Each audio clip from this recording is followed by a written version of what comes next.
Hello, everybody, and welcome back to another episode of Daffy's Roundtable. Today, I'm joined by a fellow Morelia keeper, Riley from Riley's Reptiles. We have a very fascinating conversation. We talk about Riley's experiences working in zoos. We talk about Riley's experiences managing a reptile store where he is. And then we nerd out about Morelia. We talk about breadless pythons. We talk about pop one pythons. Talk about carpet pythons. All the coolest Morelia are in this episode. But before we do that, allow me to thank Exoterra for sponsoring this podcast and making this episode possible. Exoterra makes quality products for our pet reptiles to make them feel at home. Also, before we dive into the episode, if you're watching this on YouTube, make sure to subscribe. If you're watching this on Spotify or Apple Podcasts, please give us a follow. I really appreciate it and it helps out the podcast a lot. Okay, without further ado, everybody please help me welcome Riley of Riley's Reptiles. Riley, hello. How we doing? I'm doing great, man. How are you? Thank you very much for coming on. Oh, I'm doing well. Thank you for having me. Appreciate it. Of course, we have a lot of very interesting things to talk about today. And just like a little disclaimer to people, I'm going to try my best not to make this an entire Morelia episode, but if we end up geeking out about Morelia for the entire episode, I apologize in advance. But I'm going to try my best so that we're not just doing too many carpet python episodes, but they are the best. So anyway, Sure. Before we get into kind of all the cool stuff, how did you get started in the hobby?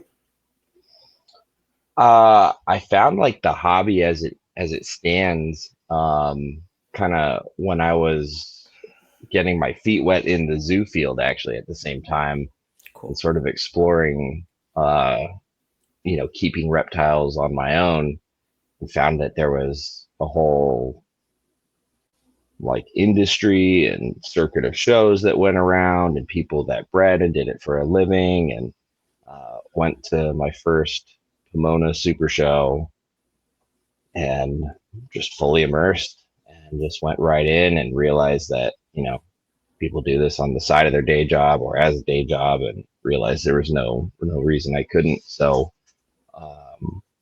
while working in zoos, I decided to get into the hobby in a serious way. I'd kept snakes and lizards and things when I was a kid, but didn't really know there was like the big scene about it. So it was probably 2012 when I found the big show circuits in a hobby in like a big way like that. So that's how I got that addiction for sure. That's very cool. And then kind of on that note, do you feel like the zoo people and the people in the hobby merge together, or do you feel like they're two completely different communities? And why? There's definitely some overlap, and there are people in both camps that sternly oppose the opposite sides. So I would Yeah. say you have basically three groups. You have the zoo people who fully disagree with the hobby side of things, not to like a PETA-esque kind of way, not like, oh, nobody should keep animals, that's immoral.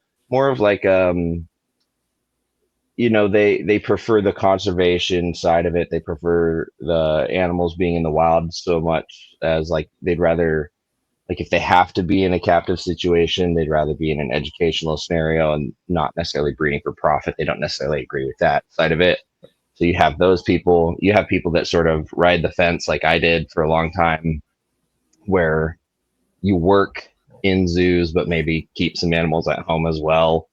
And then you have people in the private sector that see zoos as elitist snobs that think they are better than everybody and disagree with them on a whole bunch of other things. So can't please everyone. Yeah, no, that's absolutely makes sense. I only ask because I've started to sort of just through work engage with more people that work in zoos, and um I was expecting more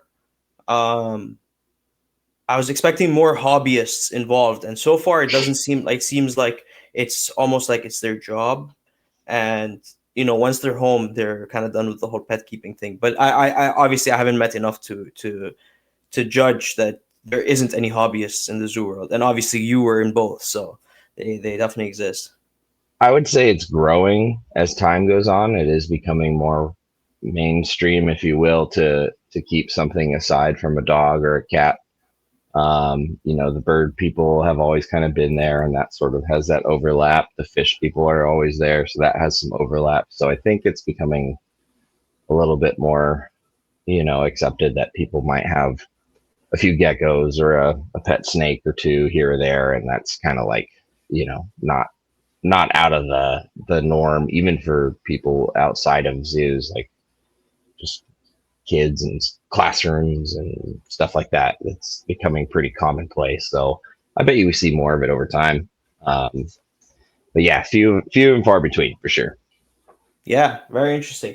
And so, what were you doing at zoos? Like, how long were you in the zoo field for? Maybe give us a bit of the Riley at the zoo history.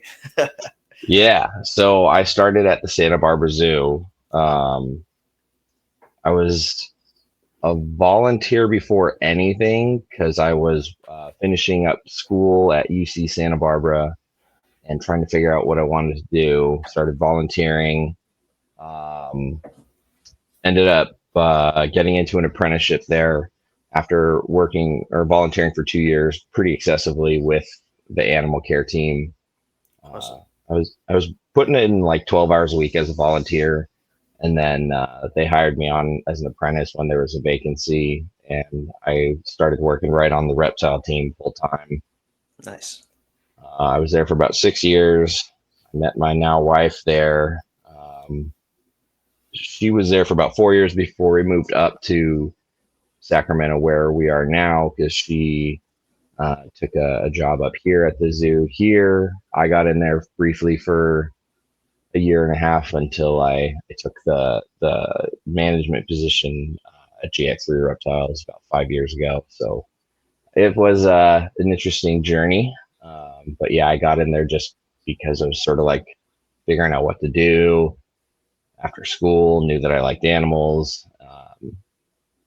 Yeah, and then while volunteering, found out the side of the hobby and everything like that, and just hopped on board and ran with it. And it snowballed from there. Yeah, yeah, it's still snowballing. Yeah, yeah, I'm sure. Did you get to work with a lot of cool species while at the zoo? Like, you mentioned maybe venomous snakes, anything cool like that? Any particular Yeah, favorites? yeah, I really enjoyed working with crocodilians, so both dwarf canine Cool. species. They're fun. They're spicy little things. Um, Chinese alligators were a lot of fun. Very, very rare species that I was very fortunate to work with. I got to work with a Fiji Island iguana at Sac Zoo, which we can't keep here in the States, but you guys can up in Canada. Yes, So that was yes. really neat. That's cool. I Um, heard the San Diego Zoo, I believe, has like a big breeding population of them, wasn't it? I think it's mhm. San Diego Zoo. Yeah, Yep, yep, yep. The female that I work with was actually from them. cool. Um, I've worked with caiman lizards that came from them. Worked with a lot of animals at both zoos that were sent from them at one point or another, either Very cool. as retired breeders or holding animals, whatever it ended up being, just because there's so much. Um, yeah, all the venomous were a lot of fun. Eastern diamondbacks, Yeah, Catalina Island rattlesnakes. We had Fleer come out from in Santa Barbara. They came up from LA and brought their red cameras, they're like 1,000 frame per second cameras that have like the thermal imaging, and we did uh, feeding like a heated up mouse to a Taylor's Cantil in super slow motion, seeing the fangs hit and venom spraying, and that's that was crazy. really cool. Yeah, that's awesome. Do you know if Santa that Barbara video Zoo is is, available online? Sorry to interrupt. I don't know actually. I've never been able to find that. I got to dig around and see what they did with it, because it was this whole like project, and I never knew what they ended up doing with it. But if you go Yeah, on YouTube and you look up Santa Barbara Zoo alligator training, you'll find like a 12-year-old video of a very very young version of me doing nice. some some target training with my first alligator there, Mary Lou. So That's cool. alligators are very near and dear to my heart. Um, Got to go to Florida a few times for some work related croc school and conferences and extra training and stuff. So That's cool. always a good time. But I found my love for Burmese pythons there. Um, Radiated tortoises, absolutely love those guys. I got to work with piranhas, elephants, penguins, That's all awesome. sorts of crazy stuff. Gorillas, giraffes, meerkats. So you do kind of get to Yeah, rotate and not just stay in the reptile department. I would say I was in the reptile spot like 95% of the time, but there were Okay. definitely days where like the elephant team needed somebody to help out, help open a little extra in the morning or do some training, or like if the gorilla team was preparing for an exam, they needed some male presence to come up because the doctors that were going to be coming in soon were men, so they wanted to get them used to men coming into their space, and just different things like that. I got to help with my wife do some training with the meerkats, and she taught them how to voluntarily stand up and get like an echocardiogram, so like a heart exam on a That's very cool. monitor. That was really cool. I got to teach penguins how to swim.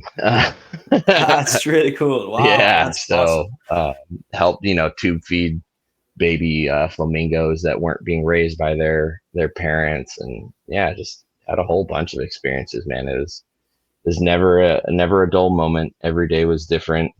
Um, yeah, a lot of cool stuff. Yeah, there's a like a I don't know if I'd call it a saying, but like a stigma about working in zoos where everyone's like, oh, it's fun all the time. Would you say that it?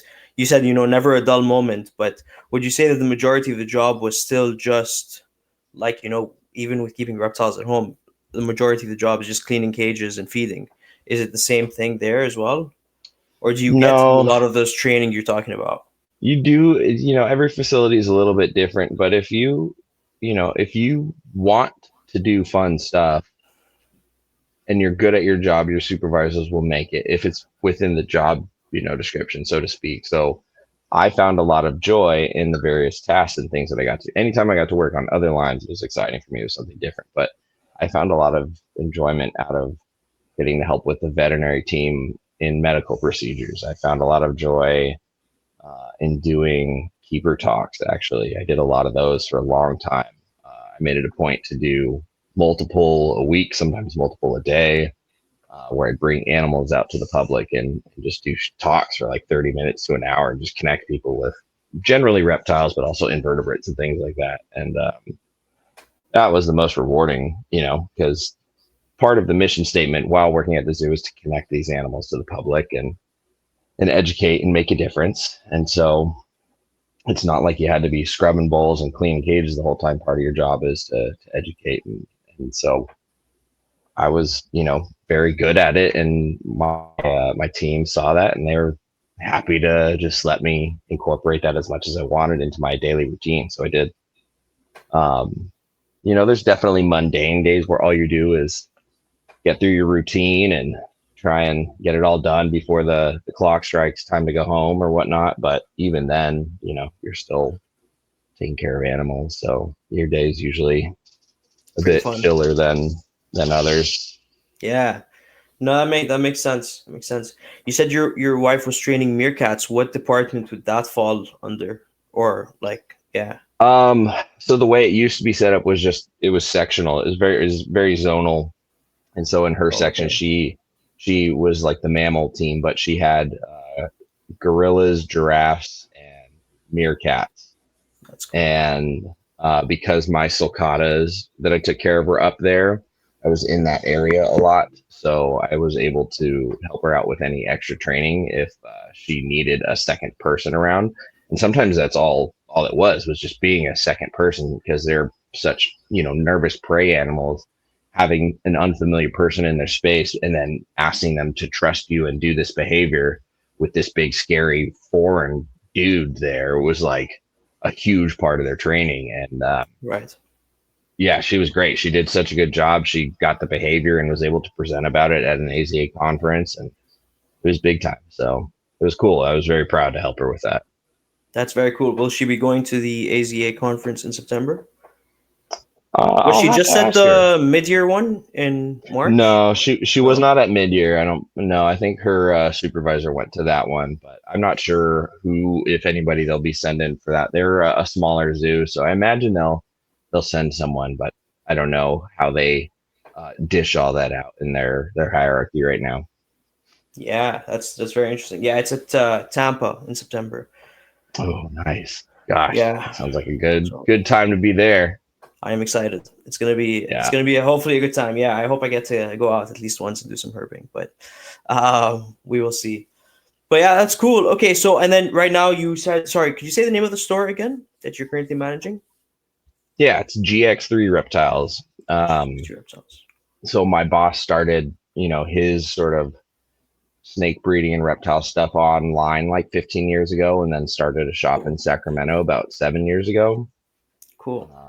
Kind of right when I moved up here, and he was always sort of helping the zoo as far as the zoo needs feeder insects every week, and his shop needed feeder insects every week. So they created a partnership where the entire order would get brought in every week by the shop, and he'd drop, the zoo's portion off every week. And Cool. that's how I started getting to know him in the shop, and then started working, just 1 day a week, helping him out there, getting feeders for my animals, and then things were pivoting at the zoo in terms of the direction they were looking at going. He was getting ready to purchase a new location and upgrade and do a few things, and Just yeah, worked out. yeah, it worked out, and that was almost 5 years ago. Very cool. And it's exclusively reptiles. Yeah, yeah, all reptiles. We did fish for a little bit, but there's a pretty good aquarium store like 30 minutes away from us that just does so much volume. It's not even worth trying to be in that circle out here. So yeah, we just do reptiles, amphibians, invertebrates. And it all started with, his collection of animals, and then turning that into also having the hard goods, and then bringing in other animals for sale. And it's just kind of snowballed into what it is. So Yeah. And you're there yeah. basically 5 days a week. Yep. Every day that we're open, we're there. We are closed 2 days out of the week, just because there are some slow days in there, and it gives the animals a break from people. And either my boss or one of the other guys that's part time will pop in both of those days for a couple hours, just do some TLC. Very cool. Very Yeah. cool. And in terms of like diversity and variety of animals, are you guys mostly selling nothing against those animals, but like are you mostly selling leopard geckos and bearded dragons and stuff like that? Or is it a little more unique reptiles? In the beginning, it was super unique. It was everything crazy. It was throwing everything at the wall and seeing what sticks, and it was just wild. And people had COVID money and all that stuff, so kind of everything that we could Yes. get our hands on was moving. And then once those days passed, it went back to normal. And now it's kind of the majority bread and butter stuff: bearded dragons, whites, tree frogs, leopard geckos, crested geckos, ball pythons, corn snakes, things like that. But we found a new way to do it differently. We breed as much of that in house. We do have some breeders locally that produce some of the beardies and things. Um, we Do you sell bred, your baby Morelia there? Sorry. Do you sell your I baby have in the Morelia? past, yeah, once in a while, yeah. If there's like, a surplus of what I got and I want to move something over there for sure. Um, we used to breed a bunch of water monitors before adults passed. We do a bunch of ball pythons. I got corn snakes going there, hog nose going. So we try to be as self-sustaining, and then over the years we've figured out like which products people use the most, which ones they tend to avoid, and then what we can get better pricing online versus what we compete with. And my boss is pretty savvy with hunting down like direct from supplier lines and getting the best price break and buying bulk and things like that. And so we've kind of got a good rhythm of efficiency of like we don't order too much stock and overhead, but we kind of stay on top of it. We do breed our own rodents in house, but we're also being supplemented every week from a local breeder and supplier who we love to keep in business. So it's a lot of moving parts. Yeah. But we try to be as sustainable and local as possible in everything that we do, and it makes a big difference. So it's fun. It's Yeah. interesting to learn. That's awesome. And are the majority of the customer base repeat customer? Like, how's the community in Sacramento? Like, are the people coming in and buying the same, like the same people coming in and buying different reptiles over and over again, or is it mostly, families coming in to get their first pet and then you generally don't see them again? I actually have a pretty good core group of regulars that come in every week for all their supplies and hard goods and feeders and things like that. And then we're still constantly getting new people in that are just finding us from surrounding areas. There aren't a ton of reptile exclusive shops out this way. So I've got folks that even come in from Reno, which is like a 2 hour drive. Oh, damn. Okay. Yeah, it's like the other state. So there's there's a lot of incentive for people to come to us for animals and things when there isn't a show going on, and if it's not something you can just get for stupid cheap online. And then we've sort of begun pivoting and doing stuff a little bit differently. With we have so much space, so we're opening the back of this warehouse that we have and getting it squared away with lots of big enclosures for monitor lizards, tegu, sailfin dragons, blackhead pythons, things like that. And we're kind of getting ready to open it up so we can come in and then also start doing weekly educational stuff on the weekend over the summer for kids and families. Cool. Try and make it more of not just retail, but also an educational resource, whether it be for the community to just call and get help with stuff. We don't take in surrenders, but people call and try and give them to us all the time. And so then we act as a filter and point them to the Northern California Herp Society, which is a big, outstanding sort of nonprofit education and rescue in the area. So we work with them a lot. And we just try and listen to what our community wants as far as like what they're asking for, and try to be educational and not try and not allow them to make decisions that sort of cause more of this perpetuating harm to the community, in terms of like, we don't carry chameleons, we don't carry aquatic turtles, because over the years we've seen the harm that it does carrying those species. If there are people who are really serious about getting into those and doing it the right way, they're going to spend the money, add a breeder, and do all that stuff. They're not coming to us, people that might want to do it. Although I don't want to, deter anybody from keeping them or deny anybody that right. 99.99% of the people that would buy those animals from me would fail miserably within the first few weeks, to the point where they're not keeping that animal anymore. Or possibly any other reptiles. Yeah, so we are done with those. We just don't do them. We just don't even play in that sandbox, and it's better. I don't have, turtles coming back to me a year or two later, or all these other, neglected green iguanas and stuff. So we carry captive born and bred, baby tortoises. But when people come in and they're like, "Oh, I want a cute little tortoise," I'm like, well, let's talk. Such thing. Yeah. So I unfortunately have to break people's spirits a little bit at the beginning with some sticker shock, which is helpful, and then some of the reality check of what they're asking for, like what they're really asking for, and then I just get into the honesty, like, what's your life like? How often are you home? What do you want to do with your life? Are you going to be traveling or not? Or do you want to do things like what you're asking for here? Coming in here is a long-term commitment, potentially a ball and chain that might prevent you from doing these other things. So let's be real about this. And they respect that, and it works really well. And, we still find great homes for these captive born and bred baby sulcatas for people who know what they're getting into and have the space. And, so we're not burning through them, but we're also not getting them sent back to us and dropped off all the time. Yeah. Can people keep sulcatas outdoors where you are year round? If you supplement for the winter, if you do like a big den, sort of like an indoor heated den where they can just sort of comfortably hang out during the colder months, it's not ideal, because our winters, it's like 4 or 5 months where the tortoise is just kind of going to sit there and not do much. So some people, they'll set up like a big shed and hang lamps in the shed, so they at least have room to walk around in, just keep them warm like that. But yeah, it does get a little chilly out here for the winter. Okay, interesting. Yeah. Yeah, I don't recommend anyone keep sulcatas here, obviously, because you can basically keep them outside for like a month and a half, 2 months Yeah.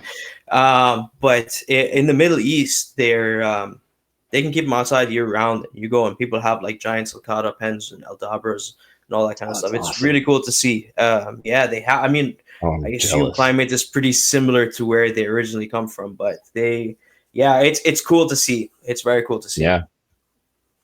We've kept Russians and Herman tortoises outside. You know, those more Mediterranean species that can take those cold temperatures. Yeah. Um, they hunker down and can take it cold. But yeah, I prefer keeping them indoors and even in an uninsulated back of a warehouse where, it can still get 40s and 50s. That's as cold as you should ever Yeah. need it for most animals. So Yeah. Hold on, let me do my Canadian conversions here. 40s, that's gotta, what's that? That's 50 like is like 10 degrees. 10. Yeah, Yeah. 10.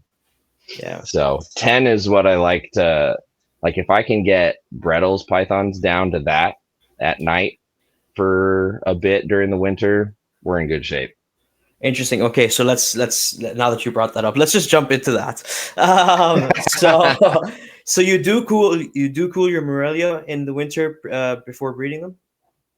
Yes. So whether they're 4 to 6 month old baby or an adult, everybody gets some sort of a winter cycle.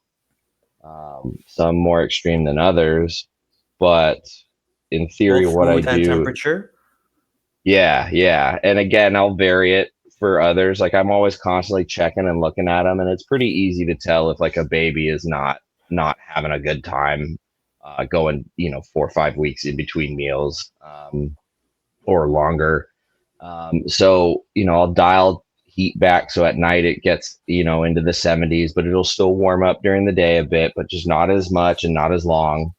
And for the Brettles, and eventually when I do diamonds and inlands, um, they need it cold, a little bit longer and a little bit later. So yeah, like this room I'll let get to the 70s, high 60s, but then those guys I'll bring to the shop and put them in the back in something with no heat and let them get as cold as the shop will let them, because I'll have a heat lamp that'll bring back up on some heat for like 6 to 8 hours for them. Okay. And yeah, that seems to do the trick.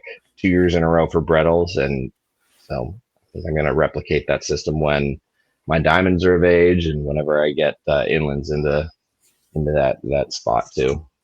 That's very cool. And um do you have a specific time of year that you do it at, or is it just whenever you want to breed them? Does that make sense? Yeah, they are very cyclical and seasonal. So spring I'll feed a fair amount. Summer I kind of back off a little bit, but I'm still feeding. It's just I'm not hitting quite as often. They tend to just want to relax and just chill and not do as much when it's that hot. And then fall, they start getting hungry again in preparation for the winter. And so that's when females that are going to breed, I'm really starting to ramp up their food and feed them a lot, um, and just make sure they've got good fat stores on them. And I'll feed them much more frequently, even larger meals, up until right around like Halloween, beginning of November ish, depending on how warm our winter is at the start. Soon as I'm at that point where like, all right, we're not getting any warmer days, then I give them about 2 3 weeks of those temperatures to just digest, and usually that puts us right around the beginning of December. Uh, and at the beginning of December is when I'm starting to cycle down temperatures at night, bring their day temps down a little bit, and I'll do that for about 2 months. So I'll do the opposite come roughly February. Right. And then Brettles I'll push a little bit longer, a little bit colder as much as I can.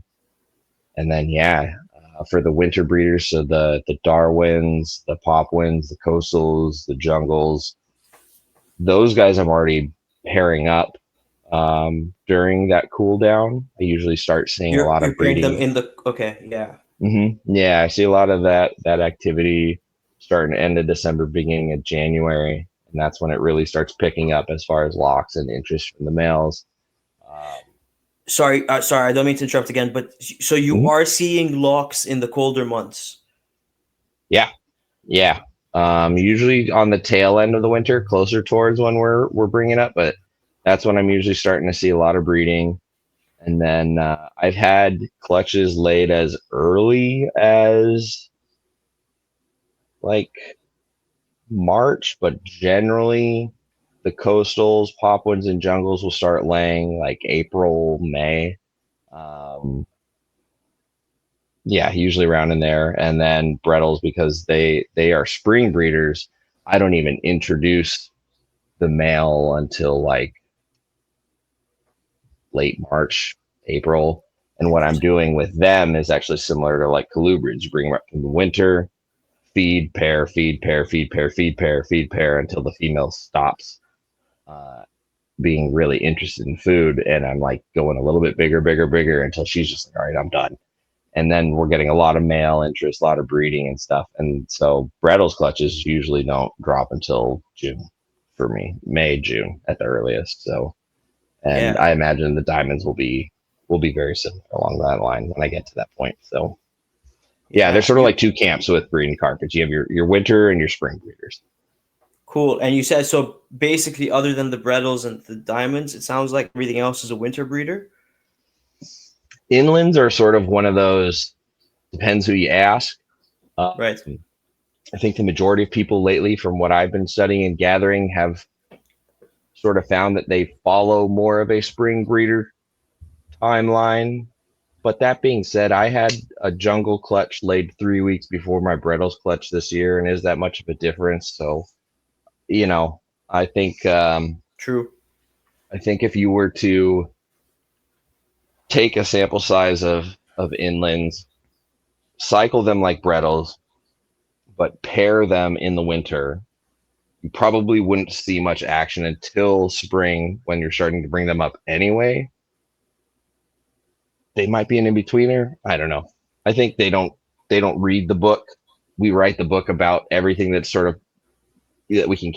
categorize, and they sort of just are like, we kind of lean this way, but then there's always the people who are like, well, I've done it like this and had success. So it's like, well, Yeah. but yeah, I sort of compartmentalize them as a spring breeder. Very cool. And you just started getting your clutches. You mentioned like you start getting the Brettles in June, and I believe I saw you already had a clutch or two clutches hatched this year, right? Yeah, a few clutches have hatched this year. I've still got a few more in the incubator. It is a little bit of a later year than normal. I've had, some years where I've had eggs on the ground, like I said in March, but this year everything was kind of starting to drop. End of March, beginning of April. So looks like first, let's see, the albino Darwins, they started hatching the end of May. Cool. Okay, I was gonna Those ask you if it was just the Brettles, but no, you're okay. So Darwin's. no, I've got one, two, three,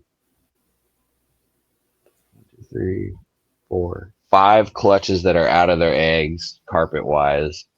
I've got a Nice. clutch. I've got a clutch that's in the incubator right now that I'm checking it. It's on the clock.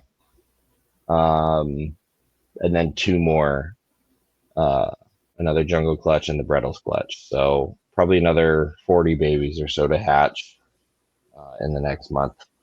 So looking good. You're in Good. for a good season. That's awesome. That's awesome. Is there Yeah. anything else you've paired that you still haven't gotten eggs from or waiting for eggs on? I mean, I have a project, but I feel like I can't talk about it because if I jinx it talking about it, what I will say is this. I caught that from the look on your face. You look. Okay, okay. What will you say about it? So, you know how baseball players are really superstitious about things, and some sports athletes they have their rituals and things. Yeah, You know, first rule about Fight Club, you don't talk about Fight Club. right. Um, I love my Apodora. I'm a huge fan of my Papuan pythons. I have my dream group. I have a pair of captive born and bred animals that are 8 years old, and then I have a 5-year-old import that I got as a baby, and a long-term captive import that's a big, gentle giant who likes to rip lights out of her ceiling. Nice. And I've been pairing Naturally. them for the last few years. Yeah, naturally. Actually, Yeah. I'm starting to figure out she does it when she's hungry. Oh, interesting. Okay. Yeah. Yeah, so I haven't fed her in 4 weeks, and of course, the 3-week mark, she goes yoink. Like, She's still, yeah, yeah, noted, yeah, noted, gotcha. yeah. Soon. Yeah. That's Yeah, funny. yeah, I can do that. But yeah, lots of locks, lots of confusion, lots of breeding. They're an interesting species because they're notoriously infamous for being rather cannibalistic, as records would Like state. female will eat the male, or Yes. yeah. Now, I've never had that happen. I have had a female grab my male, but that was because I was pairing them out of season, I believe, after, doing some self-reflection and about a year and a half more of working with them. Um, the one female that I'm just like, I don't know, she hasn't eaten since last year, Interesting. and I don't know. I can palpate snakes and I can count, and I can do both at the same time, and she's got stuff. So I'm just sitting here going, you tell me what you need, and I paired, and I've got lots of footage of locks, and she went through a shed cycle that lasted like 4 weeks, which is unheard of as from her. Like, I've never seen that happen, and she's just sitting here staring at me, and I don't, it's just one of those, Yeah, like, yeah, we'll see. You we'll do see. you, and Yeah, yeah. So I don't know, but I hope I didn't, I hope I didn't jinx it on that one. yeah. I can cut But this out if you want. Nobody else will know no, though. well, it doesn't matter. You put it out into the ether. Yeah, fair. But Okay. she had her shed June 1st. Today is the 15th. Ryan Young's previous two clutches were laid 42 days post ovulatory shed. So I'm just gonna keep missing her, keep doing what she wants for me, interpreting her behavior and getting hands on her to keep palpating and just kind of see. But she is on the cool end now, although ambient's pretty warm in here, and she is rock hard, super taut, and really hissy and really like bluff strikey at me. And so she wants to be left alone. Yeah. So we'll take that for what it's worth, right? And every year, I'm just happy that I still have them and that I learned so much from them, and they might be the most impressive snakes to me, in my opinion. So Really, that's interesting. In terms yeah, of behavior, just kind of the all around package: behavior, intelligence, color, size, strength, the way they fire up. Sometimes the same animal that can charge at you with the confidence and brazen territoriality of a big male lion, then can also have the sensitive nature and just kind of like leave me alone attitude of like a sleeping baby. So it's like, I don't know, man. They're just fascinating to me, and they command a lot of respect, being how powerful they are. But at the same time, sometimes they're just big, gentle giants, and I love them. There's nothing else out there like them. that's very cool. That's very cool. You mentioned a second ago that she hasn't eaten in a year. Do you have anything specific that you do for snakes in these situations? Like, is there, a lot of people will tell you, okay, first you brain the mouse. If it doesn't eat the brain mouse, then you try, like, all of these things. Do you have something that works? And do you worry about, like, a Morelia that hasn't eaten in a long time? So I've never had like an adult for no reason just kind of decide it's done eating. They're usually garbage disposals. The only time I Yeah, my have experience too. carpets, Yes. yeah, the only time I have them not eat is if like the female's gravid in shed. It's wintertime, but even then, sometimes when they're cold, they're just like they're gonna eat just because they're mentally programmed to eat. But this girl, to me, everything seems all reproductive focused as far as the Apodora and her kind of not wanting food for the last 6, 8, 6, 7 months or whatever it is. But I keep a very close eye on my animals. I get hands on them, and if there's anybody that's doing something out of routine or out of their ordinary, I'm instantly aware of it. And being aware of what their normal body condition looks like, I think is very important. Um, Being able to very quickly look at them and see if something's off in the way their lips are conformed, or their eyes, or do they look dehydrated? Is there a lump in the spot that there wasn't, or something like that? So it doesn't happen very often, and fortunately, I do have some vets nearby that are reptile specialty vets in the area I can go to in an emergency. But yeah, I haven't had too many issues with that outside of just getting an animal too cold and then a respiratory just sweeps in because of it and didn't catch it in time or something. But yeah, otherwise Interesting. not too bad. Not too bad. I mean, these things eat rain, snow, or sunny. But if they don't want to eat, like if it's a baby, that's when I start, experimenting with different food options.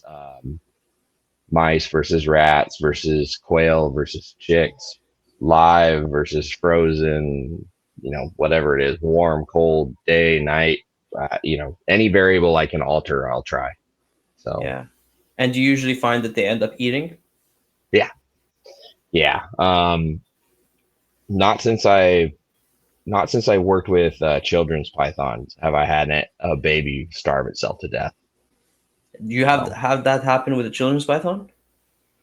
yeah, I bred those in 2019. My parents were awesome. They were sweethearts. I bought them as babies, raised them up for 3 years, bred them. The mom gave me 10 or 11 perfect eggs, and I think three of the babies just refused to eat everything that I offered them. I did not have access to like tiny little geckos or anything. Hmm. And hindsight, obviously being 2020, I ended up getting some of them to eat by like washing a pinky and wrapping it in gecko shed and then dipping it in hot water so the gecko shed would adhere to it, holding the snake from my hands as if it was dangling off a cliff, and then offering that gecko shed wrapped pinky warmed up from below as if it was like sniping down off a cliff. And I got three of them to do that in one go. First time, boom, boom. Just Interesting. like just by luck of the draw, and just kind of getting creative with options. Do they eat Um, geckos in the wild? yeah, yeah. So knowing what I know now, and having seen one how small 4 to 6 gram baby Antaresia hatch out at, Yeah. and then seeing what like little 1 to 2 gram Stropherus geckos hatch out at, I'm like, oh, that's what you guys eat. I That's get what it you. now. Yeah. And these Stropherus geckos, they don't shed their skin and eat it, so I can just pick it off the branch and wrap it. So if I ever decide to get back into to Antaresia, I might have the cheat code just living right here. So That's cool. Are Strophers from the same area as well?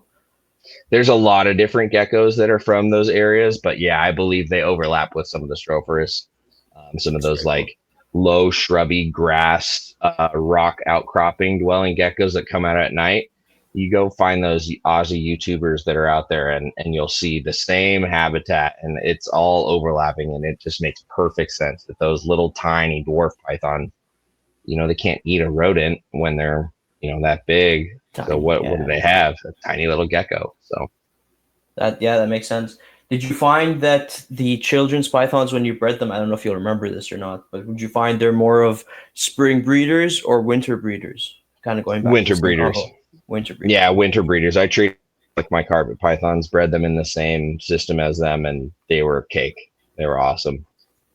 Yeah, it's interesting.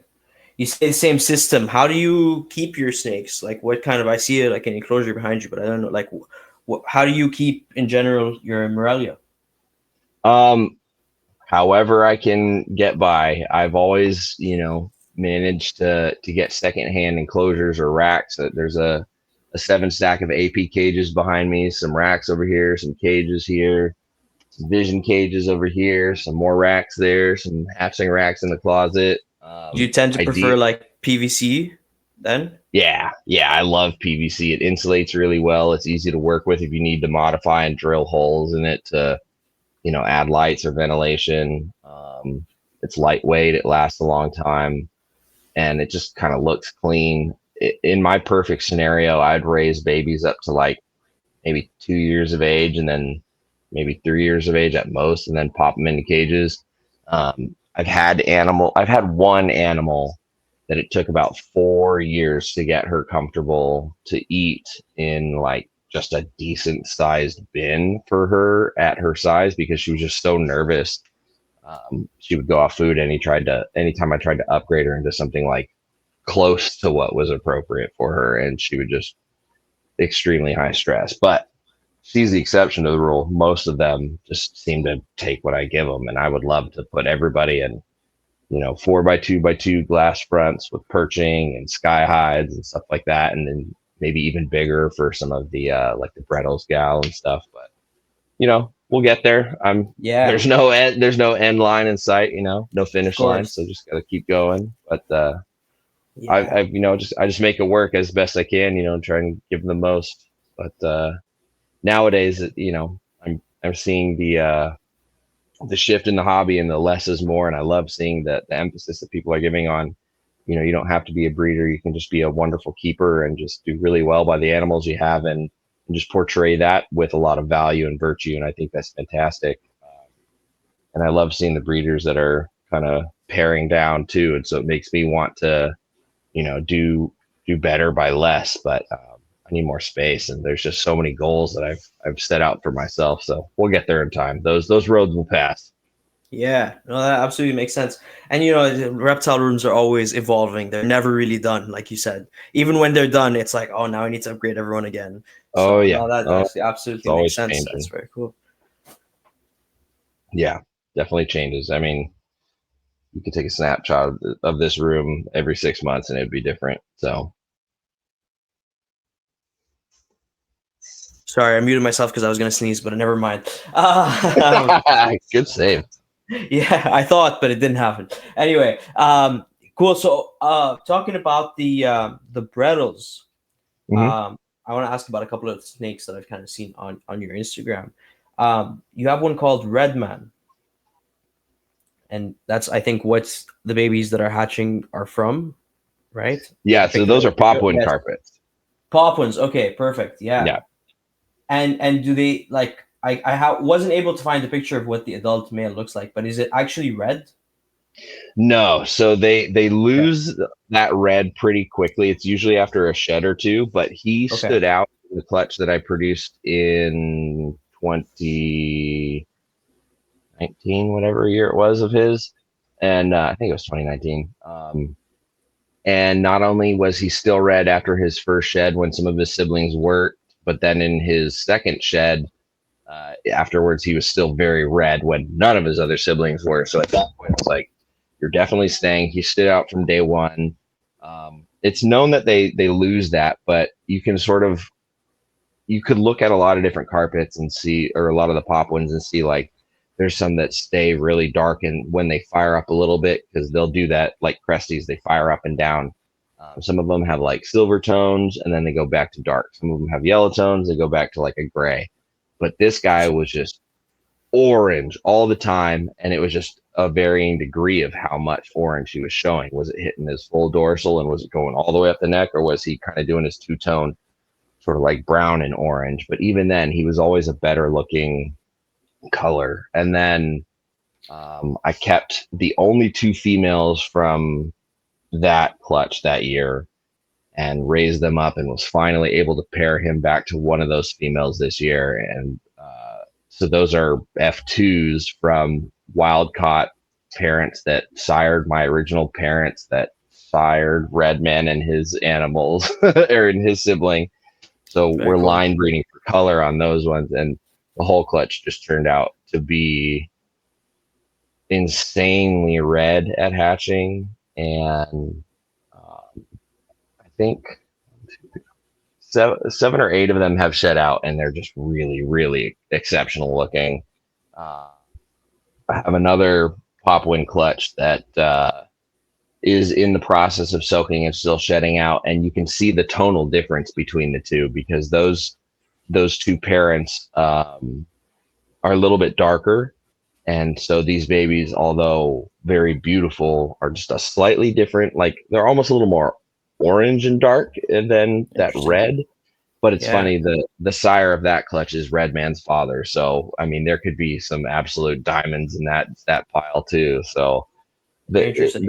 the thing with poplin carpets is like you can still get wild caught stuff. You can get pure lineage animals that are unrelated to a lot of different stuff, and really still get creative and see what comes out and line breed, and um, it's just really exciting. It's really cool. Yeah. Are there any other projects like that, sort of the Red Man project or whatever you're calling it, that you are excited about? What is? I'm asking about too many questions at once. What is Ooh. this? That's a Like, jungle carpet. what? Sorry. What is the? What is like the lineage or genetics behind it? Because that's a beautiful yellow. So that particular female, I think that was my MIA line female, and they have an interesting story. So obviously Australia is closed off for import and export of herpetofauna and has been for decades. Yeah. Well, there's always people trying to get in illegal imports unsuccessfully, and somebody smuggled a whole host of Australian animals in that got caught Interesting. at the Miami airport, which is where the acronym MIA comes from. Okay. Um, they were caught there, confiscated, sent to, I believe, the Miami Zoo, or maybe it wasn't the Miami Zoo, but a local zoo there, and they had these three jungle carpet pythons in the group, and they put them on display for several years. And then after some time, several years later, they decided they were going to shift that part of their display to a native species display and decommissioned those jungle carpets.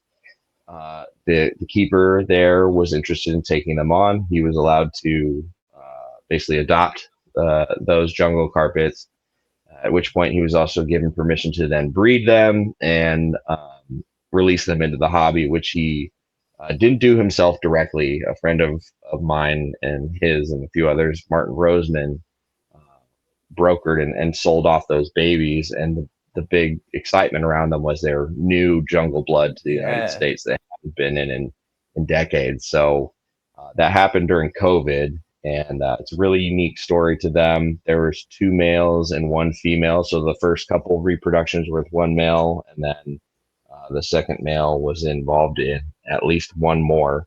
So you have sort of like two different groups within that that came in. So I got a pair of those, and that female just, for whatever reason, her head is just, the yellow on there is clean and it's bright and canary, and then it like changes down her body. She gets a lot more black flecking in going in, and it's a very different look from all of the jungles that I have. And I can't confirm that, like, oh, these are straight off the jungle floor type jungles, or that's where their parents came from. But all I know is that we don't have that blood represented in the hobby, and I haven't seen other animals that look like it.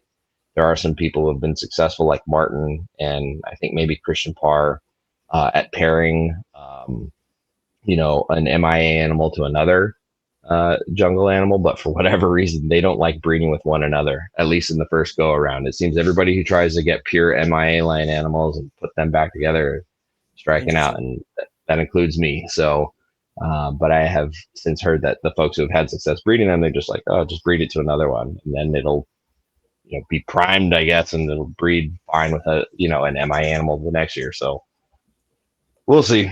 Um, Interesting.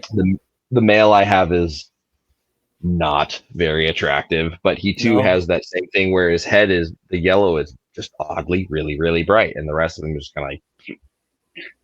But I Yeah. guess maybe that's what you get for starting with some new blood, and he's still here, so it is what it is. Yeah, that's really cool. And have you considered? Are you going to try to pair them to some of your other jungles? Yes, I am, and I have quite a few, and I was thinking about that this morning, oddly enough. So Perfect. yeah, so I have a couple ways I can go. Over the years, obviously, I'm a snake hoarder. I've got a lot of Yes. snakes. I was thinking about what male I could put with the female first. And I was like, well, I have a zebra that will literally breed a rope, so I could put him in there. But I also have this really, really tiny young male who's bred a couple times for me, and he's electric, super banded, super tip, beautiful, just makes phenomenal babies. And I could put him in, but like I've already put him. It's like so I might throw that route. We'll see.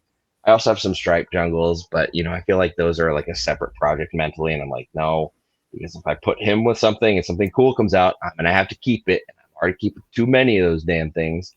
So Yeah. Do you hold back yeah, a lot of babies from clutches? yeah, Yeah. yeah. So yeah, last Way year. too many.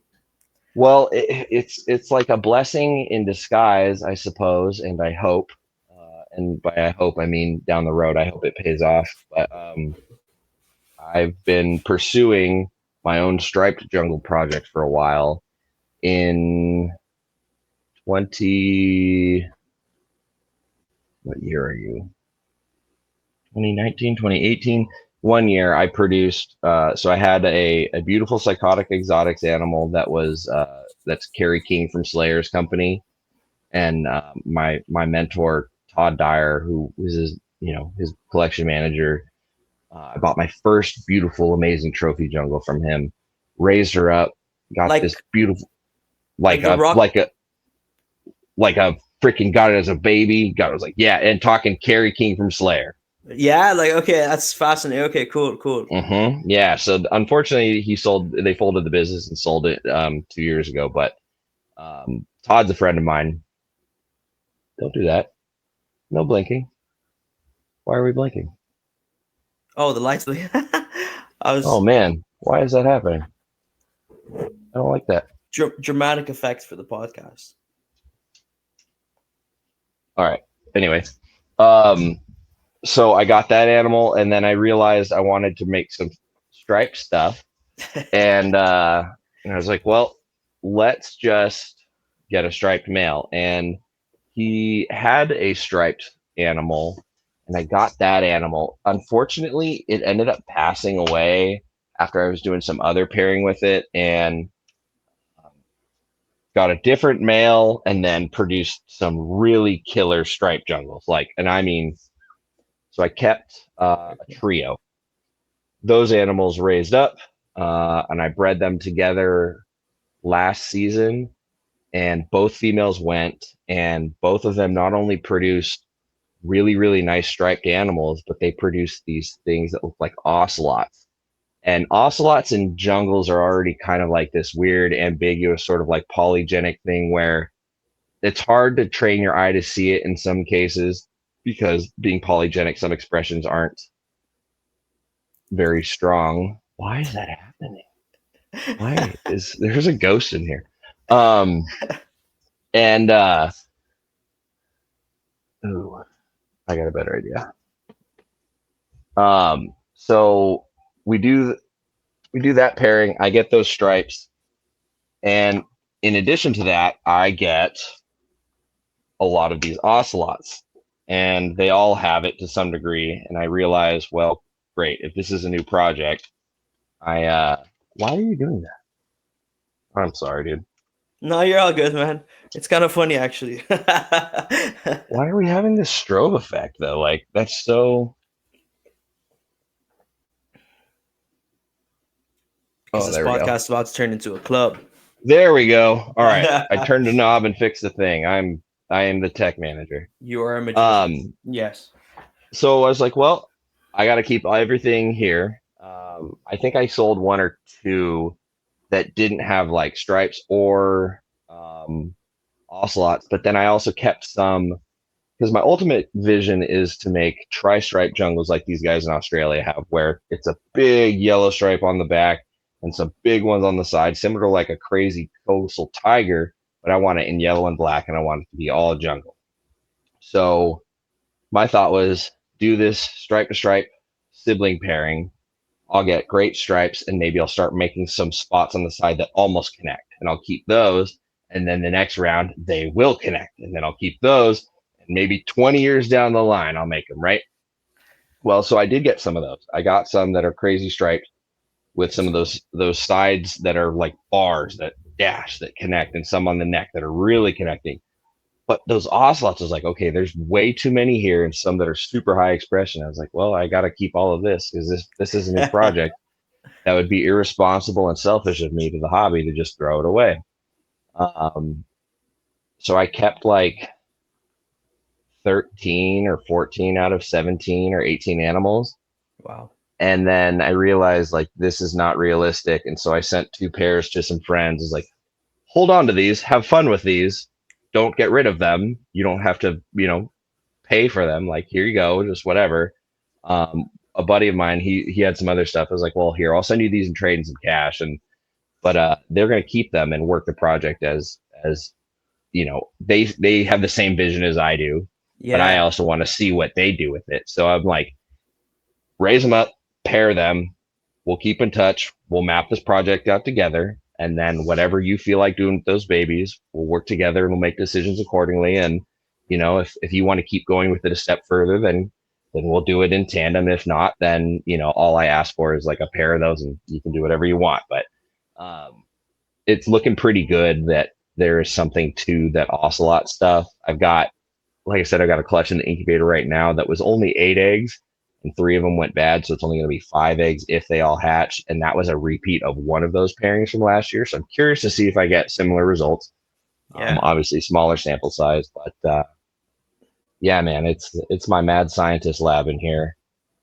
So that one project turned into 2. Yeah. And What's better than that though, right? We love the yeah, animals, and this way you start to enjoy them more, right? I call it job security. It's more to look forward to. It's more excitement. If it wasn't new and novel and different on a regular basis, I think I would eventually get to that point where I'm like, all right, I'm doing this for work and I'm coming home and doing this. Something's got to give. But I come Yeah. home and it is a completely different compartment of my brain being in this room than being at work. Because at work, yeah, I've got the back snake room and I can throw headphones on and clean, but I'm also doing rodents and then ordering and managing and employees and customers and da da da da da, all this other stuff. So it is a business mentality, as opposed to Yeah. here. It's what do the animals need? What's this week still got to entail? And let's rock and roll. Yeah. And it gives you this excitement of doing your own projects.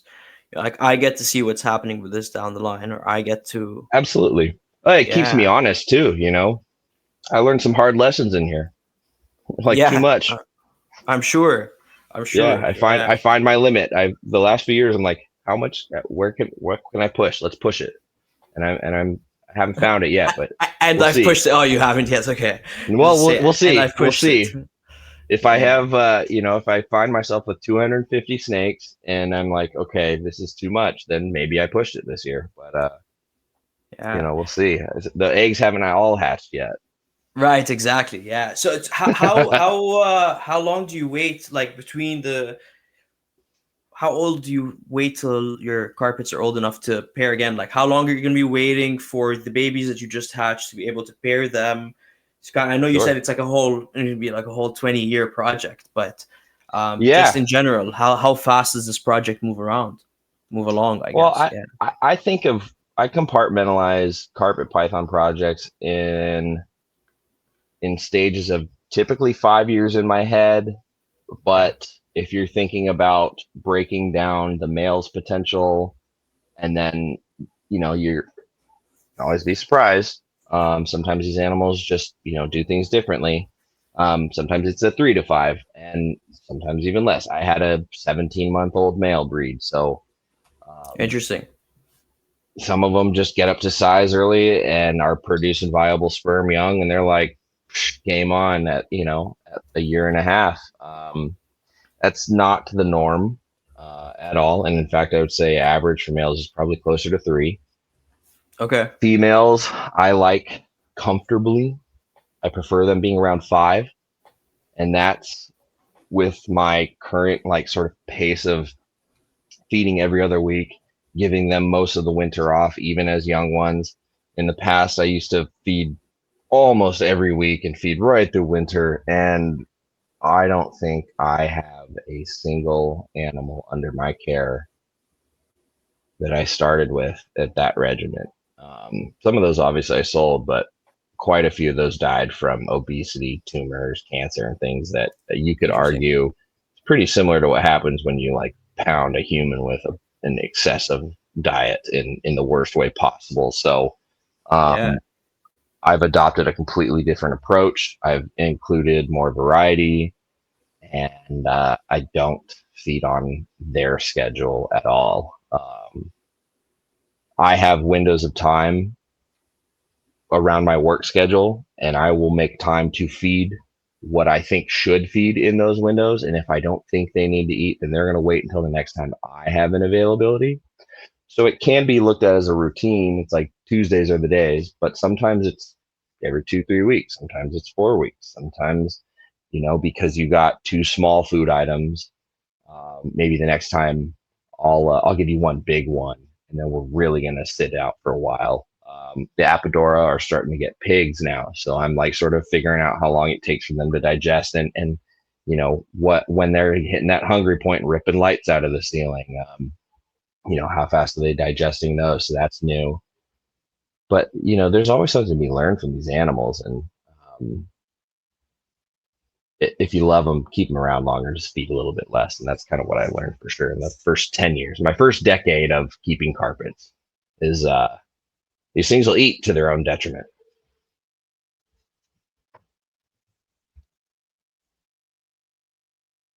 Oh, you're muted. Thanks for catching that. I don't even know why I muted myself that time. I was It's a good reflex. It's like a safety protocol. Yeah, just in case I get too noisy back here. I'm like, okay, at least I'm not. Yeah. Sorry, I was saying, obviously that makes sense, but with babies, are you feeding them? You're probably feeding them a lot more frequently. Is it multiple times a week, or what's your frequency with young ones? So I might do things differently than some people, although I bet you Nick does it similar. I wait. I take my time with these babies, sometimes to my own detriment. Like I'm not getting them ready in time for a show, or I'm not getting them ready in time before it gets too cold to ship. I Right. like to do every 2 weeks. So I've found carpet pythons after they hatch, takes them about 2 weeks to have their first shed. They're not hungry at all. They don't want anything to do with food for like 3, sometimes 4 weeks. They're not hungry. They've just hatched. They've just absorbed a bunch of yolk. Hatching takes work and a lot of like effort on their part. Then they've got to rest. They've got to regain that strength, absorb that yolk. Then they've got to have their first shed. That takes work. If you've ever tried to feed a snake literally right after it sheds, sometimes they're too tired to do that. They don't want to eat just because of the work they put in just shedding. And I've got animals that are ferocious eaters. I'm like, they just said they'll eat. And they're like, nah, bro, I'm gassed. I'm like, wow, all right, that's impressive. Yeah, So I interesting. find in the essence of just trying to learn what they're telling me and not waste money throwing food away, especially now with the cost of rodents. I mean, before when I was figuring this out, rodents cost half what they do now. But um, I find I'll start my carpet pythons usually on frozen thawed fuzzy mice, pretty good sized fuzzy mice, right around that 4 week, 3.5 to 4 week post first shed mark. Every once in a while, actually every season, I usually get a clutch where there's one or two babies that are like, no, we're not shedding for 3 months. And it's like, you guys missed that chapter, but okay. And they'll just start eating and then they'll get it. I find I'll feed them. It takes them about 5 to 6 days to digest. Usually the first feeding is a little stressful. So there's some like relaxation that needs to come after that. They're like, there's this big hand in my face again, throwing something at me. Right. And he wants me to do something, and then they eat, and then they relax, and they go back to the routine, just being left alone. And then I like to see that they go to the bathroom, and that's usually about a week later. And then I give them some time to relax. And if I want to handle them and clean them and do anything, just look them over. I'm still trying to figure out: are you a holdback? What do you look like? Who are you? Like, who are you? What do you look like? Um, I like 2 weeks. I like the 2 week point. Some people do every week, and that's fine. And the animals probably would take it. But I also find like I don't want to waste food. I don't want to stress them out. I want to be able to handle them. I also want to give their digestive system a break. After reading that whole article about how much work the snake body goes into in shrinking and then regrowing organs in order to absorb and take on a meal, it's never left my brain. And yeah, maybe guys get animals out on the market and sold faster than I do, but I don't know. I'd like to think in the long run, I'm giving somebody an animal that has taken this time getting ready at their pace, and by the time they get it, yeah, it might be a few grams smaller than somebody else's, but it's also going to be in a routine where it has time in between meals where you can handle it and build a bond with it and get to know it if that's your prerogative. And I also think that it has a lot to lend towards its longevity by not feeding it every week, even as a baby. Like, I do think it's fine if for the first year for breeders to like get babies up to speed, boom, feed them every week for the first year and then back it off. I don't really think you're going to do much damage, but I'm not going to do that. I got so many freaking animals, dude. It's like, I have to break it up. Like these babies this week, these babies this week. And it gives me time to keep them clean, make sure they got fresh water, and not stress them out. I find if I'm in there every week, they're getting stressed out beyond all belief. So I want babies that eat with low stress, make great pets. That's my goal. So I'm experimenting this year. I used to take babies literally from the egg, sex weigh them, individual bin. Boom, boom, boom. No time to sit with a clutch and be a clutch of babies that's still in shed. And I've got a bunch of monsters out on the market that are like, these things bite like crazy. So this year I'm trying different, leaving them all as a collective group together to shed out together before then going into their individual bins to see if that keeps them calmer, used to collective, touch and tactile responses, stimuli in those early days so that they're not so high stress when it comes to the early weeks of feeding and cleaning. That's very interesting. Do you think temperament gets passed on from parents at all? Do you have any experience with that? I don't think it does at all because I have wild caught imported animals that I've bred, sweethearts, absolute dolls, never bit me, straight like adult wild caught popwins, or young enough where they've had experiences, and I breed them and they're absolute dolls, and then their babies are psychotic. Okay. So yeah, for whatever reason, my popwin carpets the last few years have just been demonic spawn, just awful babies, and a lot of them don't grow out of it. They're like, I've got some 2-year-old holdbacks that I've kept that it's not fun handling them, man. They hurt. Yeah. I'll ask you about. I want people to have good snakes that they can handle, right? So not everybody is as a nut job like me that doesn't mind getting bit. So some of us like the feisty ones, but not everybody.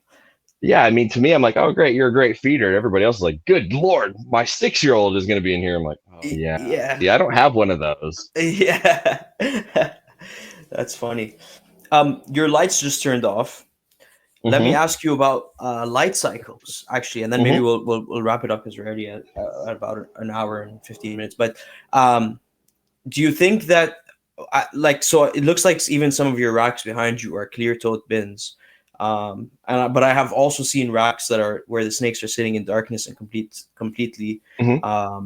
I've seen some people that have just lighting the main light in their room, so they'll like turn it on in the morning and turn it off. Anyway, so to get to my point, do you think light cycle is important for breeding them as well? Hard to say if it's crucial for breeding. Do they pick up on it and are they aware of it? I would say species to species, varying degree, but yes. I'll give you 2 examples of that.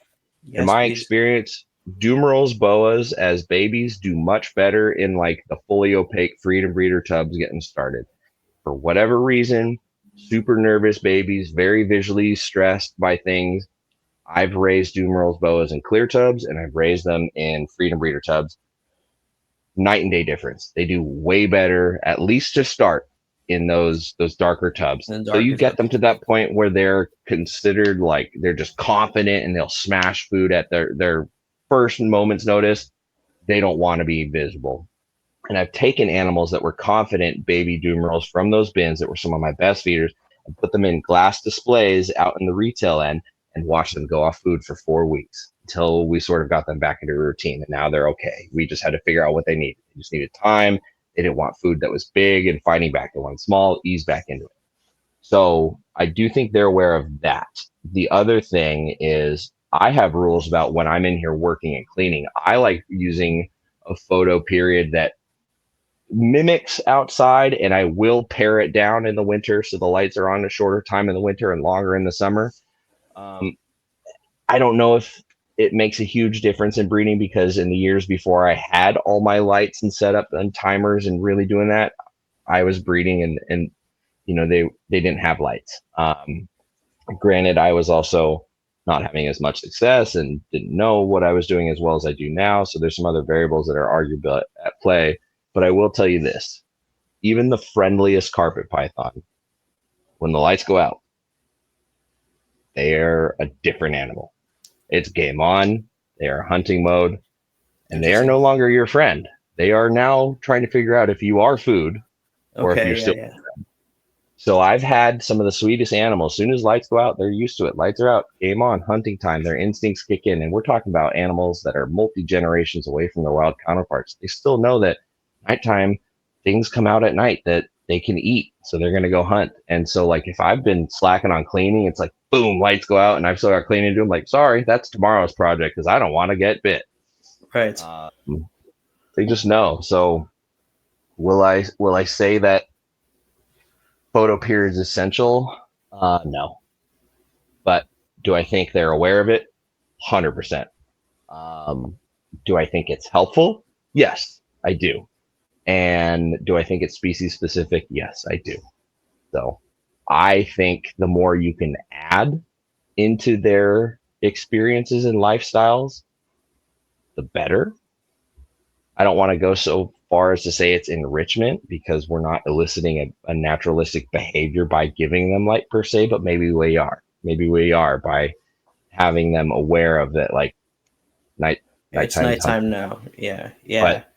But I can't necessarily say that if I didn't do that, would they still, do like if I just kept lights on and worked clean into the night, would they still be, firing off and hunting? They might be.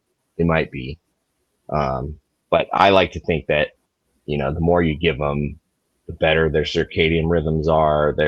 It's better for us too. Like, we need that vitamin D3, but we also need darkness. We need some time to like let the receptors in our eyes and everything kind of rest. So I do think there's something to it. Whether we can measure exactly what that comes out to yet or not, I don't think we'll ever necessarily know. But if it's a tool in the toolbox, use it. Yeah. I does that make you change your feeding habits at all? Like, do you try to feed them right before dark or when the room is dark, just to kind of push or force that hunting behavior at night, or do you just kind of feed whenever you have the time? Most of my animals don't care, but when I'm getting babies started, I will use it as a potential tool in helping To get them Yeah, I find that they're going to be more awake when it's evening time anyway. They want to sleep during the day and just rest. So I find if I just try and like feed them midday at like 2, they're just like, I'm startling them. They're hitting the ground from a stressed point, from a freaked out point. Whereas if I approach them at night where they're already sort of like, all right, sun's going down, instincts tell me I should be getting active. I don't know what for or why yet, because I'm 14 days old, but here we go. Let's try and not get eaten by something. And what's that, So, anything you can do to make it a little bit easier on you. You also have to remember their perspective too. So like sometimes drop feeding on the first few meals is the way to go, or throwing a live in. Last year's albino Darwins did not want to get started for me on frozen thawed. They all wanted live. So I just gave them what they wanted until they built up the confidence. And then as soon as they figured it out, they were smashing everything in front of them. So interesting. You just got to think of it from their perspective. They're tiny. They're wired to like, you hatch, get up a tree and hide. Everything's going to kill you. And then once you survive that, shed, figure out what you need to eat, and don't die. And good luck. Right. So it's like some Squid Games life, and that's what they live. So, Yeah. we're the big doll with a laser that's like threatening to shoot them if they mess up. So we've got to keep that in mind. And I think anything you can do to think it from their perspective or their natural history is going to just make your job as their caregiver easier. Yeah, that absolutely makes sense. Makes sense. I was gonna ask you a couple of questions off air, not that we're on air, but off a recording. Because Yeah, I man. ask these questions very frequently on the podcast, but I'm thinking about it now, and I might as well keep it recording and we can do a quick speed run because Whatever you it's want good to do, man, info. I'm all yours. Okay, sweet. I like asking these same questions to different um, people with the same animals that I keep because it's interesting to see the different ways that people are keeping. So we'll do a quick speed down. Anyway, substrate. What do you do for substrate for the carpets? Ooh, I'm a huge fan of cypress mulch lately. Okay. It's my favorite. I can fluff it when they kind of mat it down, and then it's kind of holds some air again. I can hose it down and spray it really good. It's easy for me to spot clean, even when it's urates and poop. A lot of it sticks together instead of just like falling through. Um, I don't know. It's just there's a lot of antimicrobial properties of it. Sometimes I've got springtails just loose in the house, and they're happy to live in there, and it just kind of like I don't know. Sometimes I get a little bit dry in Sacramento, and I'm running a humidifier in here, and I don't necessarily measure humidity, but I think it helps a little bit because when I was doing just like this natural pulp paper, I was getting a hair dry. And so I like cypress mulch because I can spill a water bowl or they can flood a water bowl. And I'm just like, you're fine. It's good for you.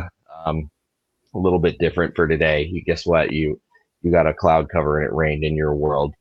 Right. So it gives me a little more freedom to um, give them more experiences. And I also like that, it gives them a little bit more muscle texture. So when they're moving around, they're contouring a little bit more and using sort of those muscles more than they would on like just a smooth paper. And then it makes my job of spot cleaning faster. I can just go bam, bam, bam, bam, bam. So yeah. When you're done. Okay, awesome. Yeah, that's really cool to know. I don't think I've heard of many people using cypress mulch. I might actually give it a try in one of the enclosures and see how it does. That's very cool. Yeah, see what you think.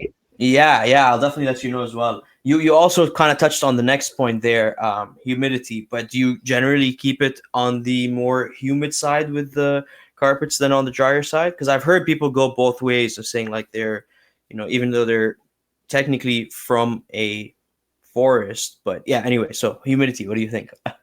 I find that if I err on the drier side, I will see popwin carpet soaking, and I will see some animals just getting a little bit crispier, their skin looking a little less supple right after a shed, or maybe like right after a shed, you'll see like a little bit of an edge on some of the scales after.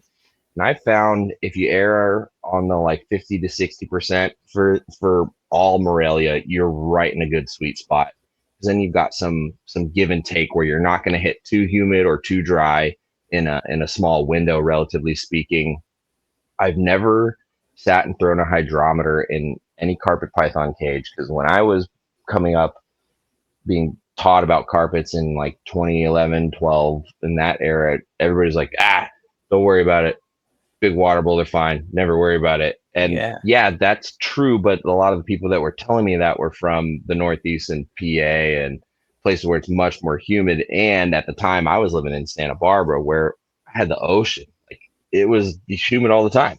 So I never had a problem until I moved up here. And I was like, oh, I do have to pay attention to this. I do need to, do a little something. And so just running the humidifier in here all the time and just switching everybody onto Cypress and kind of doing all those things ended up working in that way very well. So I still don't run hydrometers. I still don't really spray carpets, but like if I've got little babies in there, I'll happily mist them if I see them in the shed. It's just something for them to experience too. It's just different. It's more stimuli. It's not going to hurt them. And um, yeah, I prefer to not deal with the dry shed. So it's not as bad as like chondros or anything. It's not something I really think about, but yeah.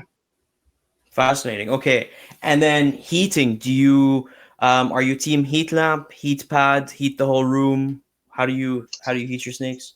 Oh, I'm like a hybrid of all of it because by virtue of having all of these enclosures in here, it's created sort of Difference in like a all the self yeah, it's created a self-imposed like higher ambient in here than the rest of my place.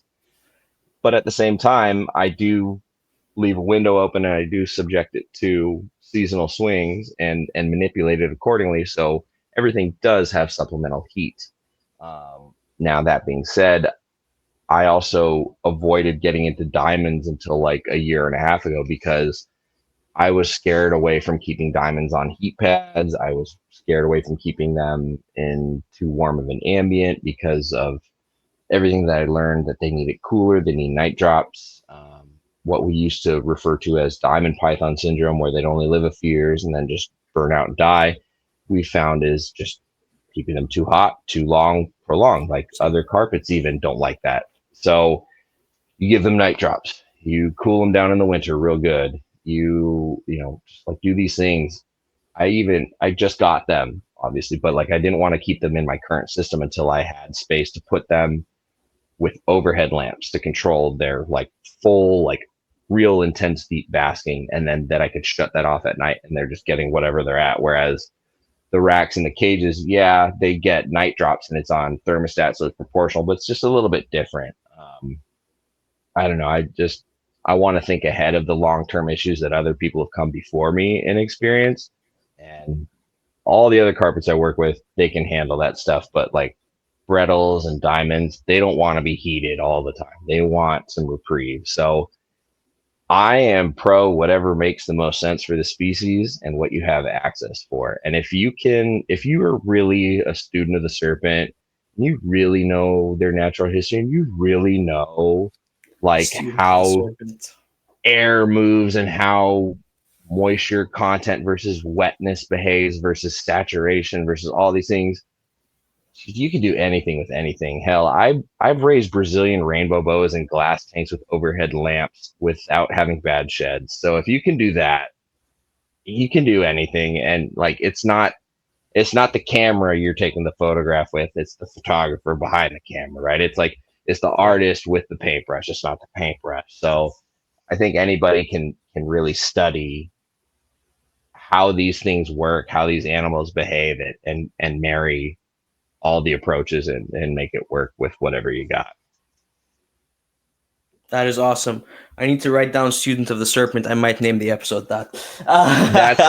That's an old I won't take credit for that. I will say I think it's a phrase that all generations of keeper should hear, and I will say that I heard it from the NPR guys who heard it from Eugene Bissett. I believe it's a Eugene Bissett sort of saying when he talks, about how he came up and was learning about reptiles without the internet, without all these books, without everything that we have all this access to.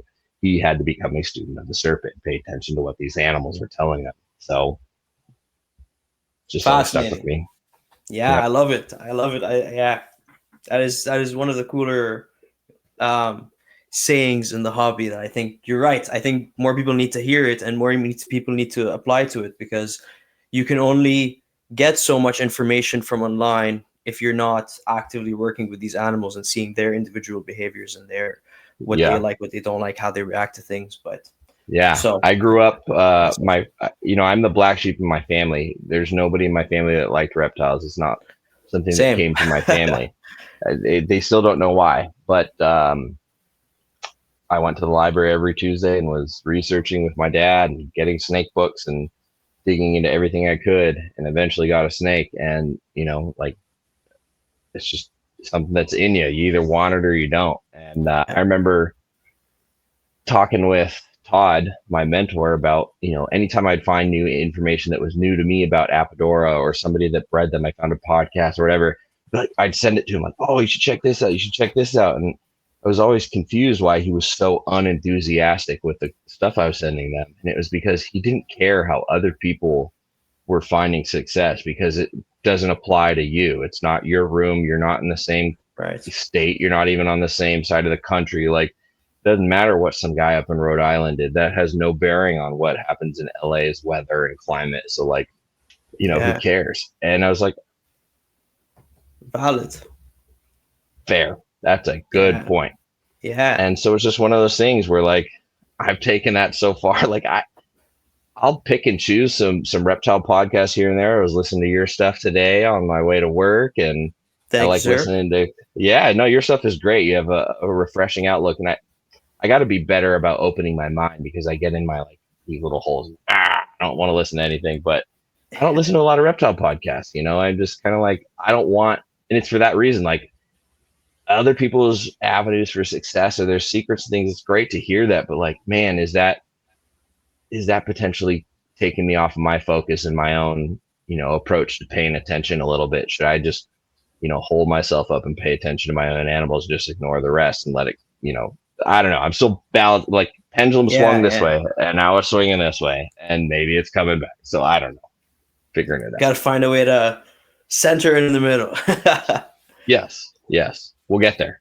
Yeah, I think we're all just kind of. That's cool. True. That's awesome. It's yeah. really true. Awesome. So. Well, Riley, thank you very, very much for coming on the show and for allowing me to geek out about carpet pythons with you for a little bit. Appreciate it. It's very cool to finally be meeting you and chatting with you. I was telling you earlier, I've been following you for quite a while, and I've heard you on some of the other podcasts, but we've never really spoken until like last week or whatever. So yeah, pleasure to meet you, bro. And pleasure's all mine. Thank you. Of course. Can you let everybody know where they can find you? Yeah, I'm not hard to find. Instagram, Riley's Reptiles. Facebook, the same. On YouTube, Riley's Reptiles as well. And honestly, if you just Google me, find me on any of that stuff. If you ever have questions, I much to my own lack of ability to keep a schedule, I always answer questions and people's messages. Like I probably should be better about like staying off my phone, but I just like helping people out. So shoot me a message if you ever have questions. If you're ever curious about carpet pythons, if you ever want to see what I've got going on, Riley'sReptiles.com. That changes after each baby season, but cool. Yeah, hit me up. I'm easy. I'm everywhere. Awesome. Links will be in the description. Go check him out. Go give him a follow. Go bug him about carpet pythons because I'm going to be. But sweet. Thank you very much, Riley. And thank you very much, everyone, for listening. We'll see you on the next one. Cheers.